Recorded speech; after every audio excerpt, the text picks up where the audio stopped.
Hi everyone, welcome back to our YouTube channel jobs information channel. ఇప్పుడైతే మనకైతే కొత్తగా coast guard notification అయితే మనకైతే రిలీజ్ అయింది. దాని గురించి అయితే ఇప్పుడు నేనైతే పూర్తిగా ఎక్స్ప్లెయిన్ చేస్తాను. దానికైతే మనకు 10th అండ్ ఇంటర్ పాస్ అయితే చాలు. అలాగే మనకైతే శాలరీ వచ్చేసి స్టార్టింగ్ 45,000 శాలరీ అయితే వస్తుంది. ఇదైతే మనకైతే అఫీషియల్గా నోటిఫికేషన్ అయితే వచ్చింది. దీనికి సంబంధించి ఎన్ని పోస్టులు ఉన్నాయి, అలాగే అప్లై లాస్ట్ డేట్ ఏంటి, స్టార్టింగ్ డేట్ ఏంటి, అలాగే అప్లై ప్రాసెస్ ఎలా ఉంటుంది, అలా నేనైతే పూర్తి వివరాలు అయితే నేనైతే ఈ వీడియోలో అయితే ఎక్స్ప్లెయిన్ చేస్తాను.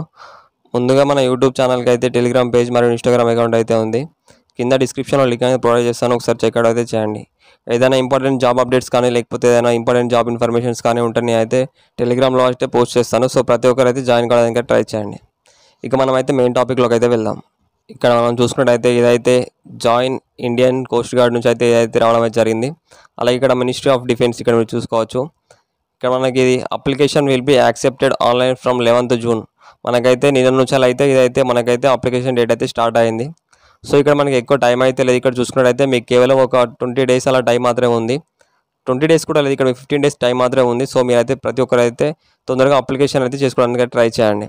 ఇక్కడ మనం దీనికి సంబంధించి ఎలిజిబిలిటీ అయితే చూసుకున్నట్టయితే ఇక్కడ online applications are invited from male Indian citizens passing education qualifications age as prescribed below for recruitment to the post of Navik, general duty, Navik, domestic branch and Yantriks in the Indian coast guard on armed force in the of the union.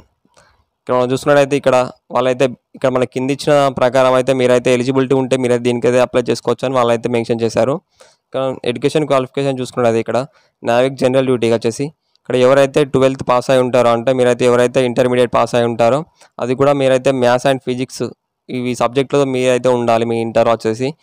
So ఎవరైతే MPC వాళ్ళు ఉంటారో వాళ్ళైతే దీనికైతే apply చేసుకోవచ్చు అని వాళ్ళైతే ఇండైరెక్ట్గా mention చేయడం అయితే జరిగింది. ఇక్కడ మనం చూసుకున్నట్టయితే ఇక్కడ నావిక్ డొమెస్టిక్ బ్రాంచ్ నుంచి సంబంధించి చూసుకున్నట్టయితే ఎవరైతే 10th పాస్ అయి ఉంటారో దీనికి మాత్రం 10th పాస్ అయి ఉంటే సరిపోతుంది. అందుకే నేను 10th అని అయితే మీకైతే అక్కడ మెన్షన్ చేస్తాను ఇక్కడ మనకు thumbnail వచ్చేసి.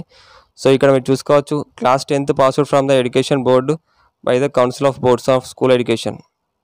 మీకైతే దీనికి కేవలం 10th పాస్ అయితే సరిపోతుంది.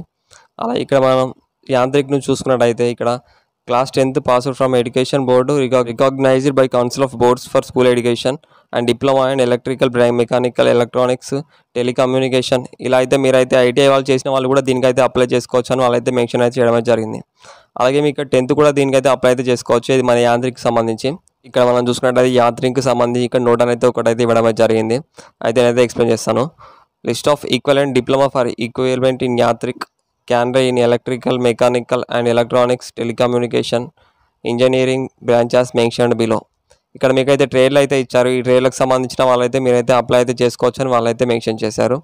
వీడియో అయితే లెంతీ అవుతుంది. ఇప్పుడు నేను ఒక్కొక్కటి తీసుకొని ఎక్స్ప్లెయిన్ చేస్తే నేనైతే ఈ నోటిఫికేషన్ వచ్చేసి మీకు టెలిగ్రామ్లో అయితే పోస్ట్ చేస్తాను. సో ప్రతి ఒక్కరైతే చెక్అవుట్ అయితే చేయండి. ఇప్పుడు ఇక్కడ మనం ఇండియన్ కోస్ట్ గార్డ్కి సంబంధించి ఏజ్ లిమిట్ చూసుకున్నట్టయితే ఇక్కడ మినిమం ఏజ్ వచ్చేసి ఎవరికైతే 18 years అయితే ఖచ్చితంగా ఉండాలి.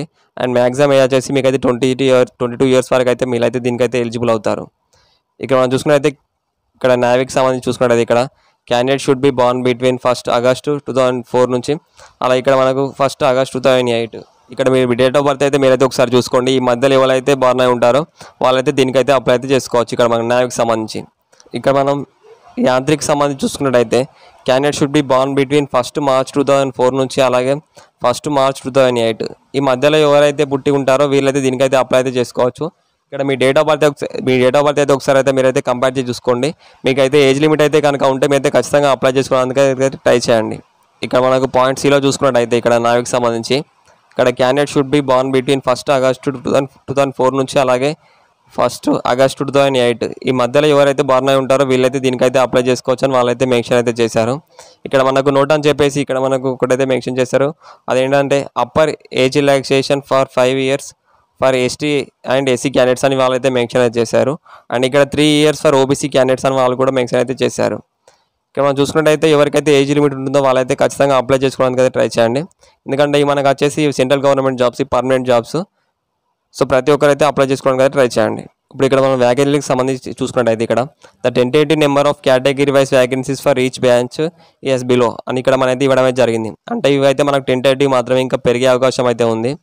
సో ఇక్కడ మనం చూసుకున్నట్టయితే ఫస్ట్ పోస్టులకు సంబంధించి ఇక్కడ నావిక్ జనరల్ డ్యూటీకి సంబంధించి చూసుకున్నట్టయితే యూఆర్ వాళ్ళకి వచ్చేసి 99 పోస్టులు అయితే ఉండడం అయితే జరిగింది. అలాగే ఇక్కడ మనం ఈడబ్ల్యూఎస్ వాళ్ళకి చూసుకున్నట్టయితే 25 పోస్టులు అయితే ఉండడం అయితే జరిగింది. ఇక్కడ మనం ఓబీసీ క్యాండిడేట్ చూసుకున్నట్టయితే 65 పోస్టులు అయితే ఉండడం అయితే జరిగింది. ఇక మనం ఎస్సీ క్యాండిడేట్ చూసుకున్నట్టయితే 46 పోస్టులు మరియు ఎస్టీ వాళ్ళకి చూసుకున్నట్టయితే 25 పోస్టులు. ఇక మనం టోటల్గా చూసుకున్నట్టయితే 260 పోస్టులు అయితే ఉండడం అయితే జరిగింది. ఇది మన జనరల్ డ్యూటీకి సంబంధించి నావిక్కి. కానీ యాత్రికు చూసుకున్నట్టయితే మెకానికల్కి సంబంధించి యూఆర్ వాళ్ళకి వచ్చేసి 11 పోస్టులు అయితే ఉండడం అయితే జరిగింది. అలాగే మనకు ఈడబ్ల్యూఎస్ వాళ్ళకి వచ్చేసి 4 పోస్టులు అయితే ఉండడం జరిగింది. ఇక్కడ ఓబీసీ క్యాండిడేట్స్ వచ్చేసి 9 పోస్టులు మరియు ఎస్సీ క్యాండిడేట్స్ వచ్చేసి 6 పోస్టులు. ఇక్కడ ఎస్టీ వారికి చూసుకున్నట్లయితే యాత్రిక్ మెకానికల్ అయితే వీళ్ళకైతే పోస్టులు అయితే లేవు. సో మనకి ఇక్కడ యాత్రిక్ మెకానికల్లో చూసుకున్నట్లయితే టోటల్గా 30 పోస్టులు అయితే ఉండడం జరిగింది.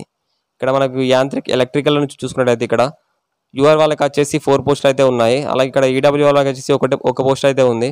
ఇక్కడ ఓబీసీ క్యాండిడేట్స్ వచ్చేసి 2 పోస్టులు అయితే ఉండడం జరిగింది. ఇక్కడ ఎస్సీ క్యాండిడేట్కి వచ్చేసి 2 పోస్టులు, అలాగే ఎస్టీ వాళ్ళకి వచ్చేసి 2 పోస్టులు. ఇక్కడ టోటల్గా మనకి ఇక్కడ యాంత్రిక ఎలక్ట్రికల్ని సంబంధించి చూసుకున్నట్టయితే 11 పోస్టులు అయితే ఉండడం జరిగింది. ఇక్కడ మనం యాంత్రిక ఎలక్ట్రానిక్స్ సంబంధించి చూసుకున్నట్టయితే యూఆర్ వాళ్ళకి వచ్చేసి 9 పోస్టులు, ఈడబ్ల్యూ వాళ్ళకి వచ్చేసి 1 పోస్టు, ఇక ఓబీసీ వారికి వచ్చేసి 3 పోస్టులు, ఇక ఎస్సీ వారికి వచ్చేసి 5 పోస్టులు, ఎస్టీ వారికి అయితే 1 పోస్ట్ అయితే ఉండడం అయితే జరిగింది. ఇక్కడ యాంత్రిక ఎలక్ట్రానిక్స్ సంబంధించి చూసుకున్నట్టయితే టోటల్గా 90 పోస్టులు అయితే వాళ్ళైతే ఇవ్వడం అయితే జరిగింది. ఇక్కడ మనం టోటల్గా చూసుకున్నట్టయితే ఇక్కడ మనకు నావిక్ జనరల్ డ్యూటీకి సంబంధించి ఇక్కడ టోటల్గా 260 పోస్టులు అయితే వాళ్ళైతే ఇవ్వడం అయితే జరిగింది. అలాగే ఇక్కడ నావిక్ డొమెస్టిక్ బ్రాంచ్కి సంబంధించి చూసుకున్నట్టయితే టోటల్గా 50 పోస్టులు అయితే వాళ్ళైతే ఇవ్వడం అయితే జరిగింది. ఇక్కడ మనకు నోటాన్ అయితే ఇదైతే మెన్షన్ చేశారు. ఈ సంబంధించి అయితే మనకైతే జోన్ వైస్ రిక్రూట్మెంట్ అంటే మనకైతే జోన్ వైస్ అయితే రిక్రూట్మెంట్ వాళ్ళైతే చేసుకుంటామని వాళ్ళైతే మెన్షన్ అయితే చేశారు. ఇక్కడ నార్త్ నుంచి సంబంధించి చూసుకున్నట్టయితే జమ్మూ అండ్ కాశ్మీర్, లడాక్, ఢిల్లీ, హర్యానా, పంజాబ్, ఉత్తరప్రదేశ్, హిమాచల్ ప్రదేశ్, ఉత్తరాఖండ్, చండీగఢ్ నార్త్ నుంచి సంబంధించి ఈ ఏరియాలలో వాళ్ళైతే రిక్రూట్మెంట్ చేసుకుంటామని అయితే మెన్షన్ చేశారు. ఇక్కడ మనం వెస్ట్కి సంబంధించి చూసుకున్నట్టయితే గుజరాత్, రాజస్థాన్, మహారాష్ట్ర, గోవా, దాదర్ నగర్ హవేలీ, డమాన్ అండ్ డియూ ఈ ఏరియాలో వాళ్ళైతే రిక్రూట్మెంట్ చేసుకుంటామని వాళ్ళైతే మెన్షన్ అయితే చేశారు.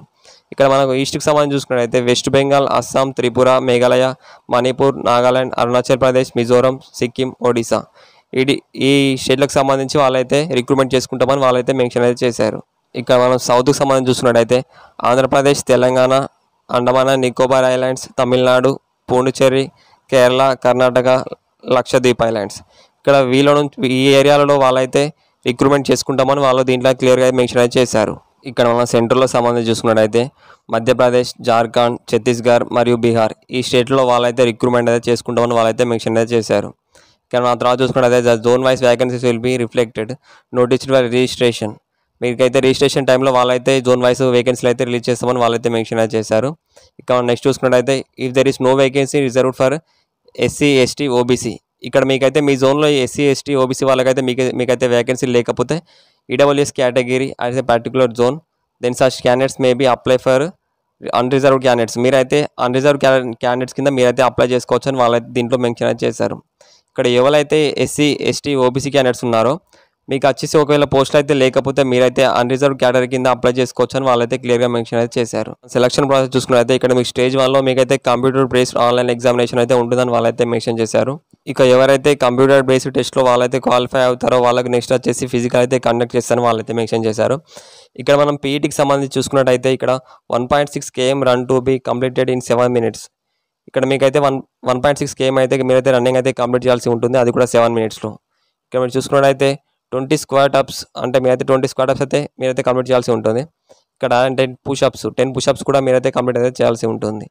ఇక్కడ మీరు సైడ్లో చూసుకోవచ్చు ఇక్కడ all 3 tests of PET are to be carried out in continuity without any break ఇక్కడ మీకైతే ఎటువంటి బ్రేక్ అయితే ఉండదు. మీరైతే ఇక్కడ మీరు ఒకటి తర్వాత ఒకటి అయితే మీరైతే కంప్లీట్ చేయాల్సి ఉంటుంది. మీకైతే ఫస్ట్ రన్నింగ్ అయితే ఉంటుంది, దాని తర్వాత స్క్వాట్స్ అయితే ఉంటుంది, దాని తర్వాత పుషప్స్ అయితే ఉంటుంది. ఇవి 3 అయితే మీరైతే రెగ్యులర్గా మీరైతే కంప్లీట్ చేయాల్సి ఉంటుంది ఎటువంటి బ్రేక్ లేకుండా. ఇక మీకు ఆ తర్వాత మీరు చూసినట్లయితే మీకైతే డాక్యుమెంట్ వెరిఫికేషన్ అయితే ఉంటుంది.